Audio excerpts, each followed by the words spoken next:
In the previous example, I showed you the graphs, an example where we evaluated whether it was 0, first, or second order. So now let's take a look at how to do that in Excel. So here's my original data, concentration measured over time, and I want to do the three graphs to fit 0, first, and second order behavior. So if I want to check 0 order, it is just concentration versus time from the equation. So concentration with no changes or manipulations, and over time on the x-axis. So I highlight, insert, I'm going to choose the scatter plot, and then I'm just doing some work now. It's quick work to figure out what it is. So I'm going to use the quick layout. If I click that, it will automatically give me the equation of the line right there. So just real quickly, I'm going to type 0 on top of this graph so I can remember which one it is.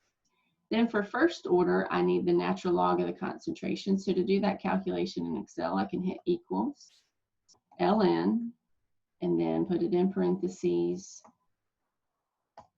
and take the natural log of this number, and then I can copy it down, and that will repeat the calculation for each value. So now if I want to graph time versus natural log of concentration, I'm going to hold down Control so I can highlight cells that are not next to each other. Insert, graph, scatter plot, quick layout, the linear function.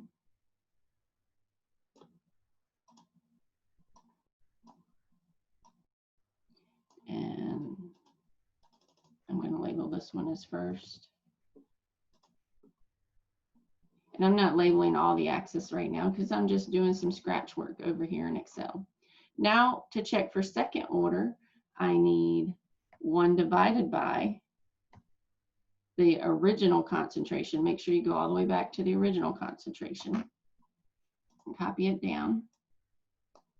And then I'm going to highlight time, hold down Control and highlight 1 over the concentration, insert, scatter plot,